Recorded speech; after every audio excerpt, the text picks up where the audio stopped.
தெய்வத்தின் குரல் இரண்டாம் பாகம். வேதம். கலியில் ஜீவபலி உண்டா? ஒரு வாதம் உண்டு. அதாவது, பூர்வ யுகங்களில் மனுஷர்கள் ரொம்பவும் உயர்ந்த சக்தியோடும் பண்புகளோடும் இருந்தார்கள். மனசிலே பரம பிரியத்தை வைத்துக்கொண்டே லோகக்ஷேமார்த்தமாக அவர்களால் ஜீவபலி கொடுக்க முடிந்தது. அதனால் அவர்கள் அசுவம், கோ இவற்றை கூட யஜ்ஞங்களில் பசுபலியாக தந்தார்கள். சிராத்தத்தில் மாம்சம் சேர்த்தார்கள்.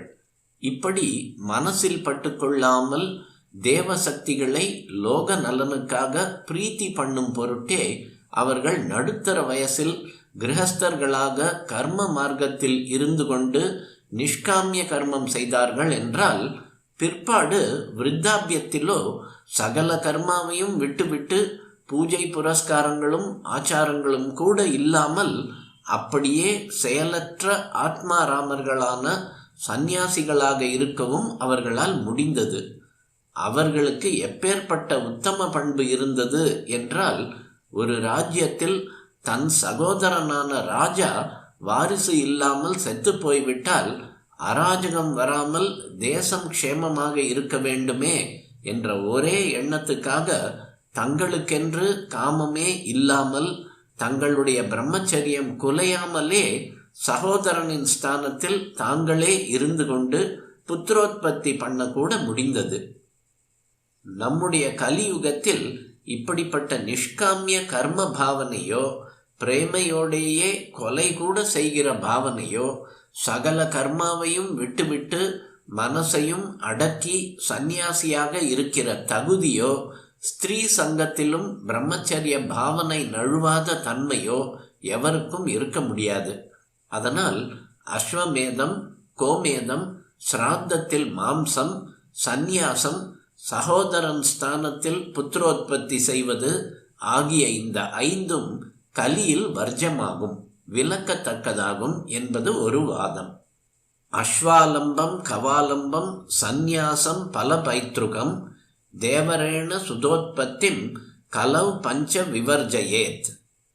இவை நிர்ணய சிந்து என்ற தர்மசாஸ்திர தொகுப்பு நூலில் கலியுக விலக்குகள் குறித்த அத்தியாயத்தின் 3ஆம் பிரிவில் முதற் பகுதியில் காணும் மேற்கோள் வியாச ஸ்மிருதியில் உள்ளது.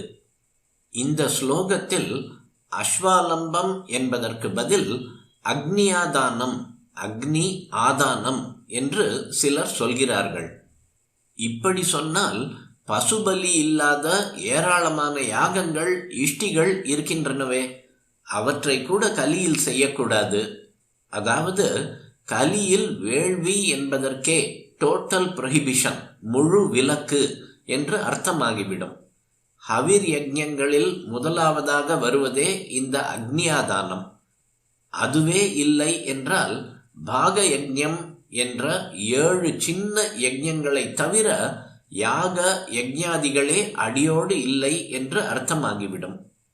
ஆனால் இப்படி சொல்வது சரியல்ல என்பதே பெரியவர்களான சிஷ்டர்களின் அபிப்பிராயம்.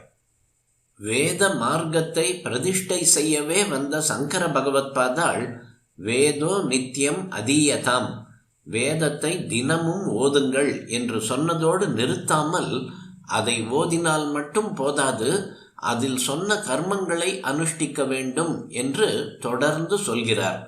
தத் உதிதம் கர்மஸ்வனுஷ்டீயதாம் என்று. வேத கர்மா என்றால் முக்கியமாக யாகந்தான். அதை விட்டு வேற எந்த வேத கர்மாவை பண்ணுவது? ஆதலால் சில விதமான யாகங்களை வேண்டுமானால் கலியில் விடலாமே தவிர முழுக்க விட்டுவிடக்கூடாது. அக்னி ஆதானம் கூடாது, அதாவது எந்த விதமான பெரிய யாகமுமே கூடாது என்று இந்த ஸ்லோகத்தில் முதலில் சொல்லியிருந்தால், அப்புறம் யாகத்தில் ஒரு விதமான கோமேதம் என்ற கவாலம்பம் கூடாது என்று வேறு ஏன் பிரித்து சொல்ல வேண்டும்? அக்னி ஆதானம் போய்விட்டால் அதனுடன் தானே கவாலம்பமும் போய்த்தானே விடும். ஆனபடியால் சில தினுசானவை தவிர மற்ற வேள்விகள் எக்காலத்திலும் எல்லா காலத்திலும் நடக்க வேண்டியவைதான். தர்ம சாஸ்திரங்களிலிருந்தே இன்னொரு ஸ்லோகமும் சொல்லப்படுகிறது.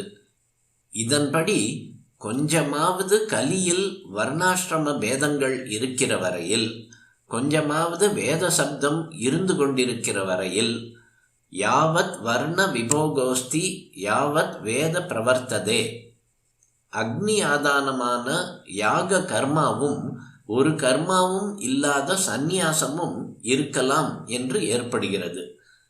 தேவலர் எழுதிய தர்மசாஸ்திர நூலிலிருந்து மேற்கோளாக நிர்ணய சிந்துவில் காண்பது. சில வகையான பசுபலி, சிரார்த்தத்தில் மாம்சம், சகோதரனுக்காக புத்திரோத்பத்தி என்பவை மட்டும் கலியில் கூடாது.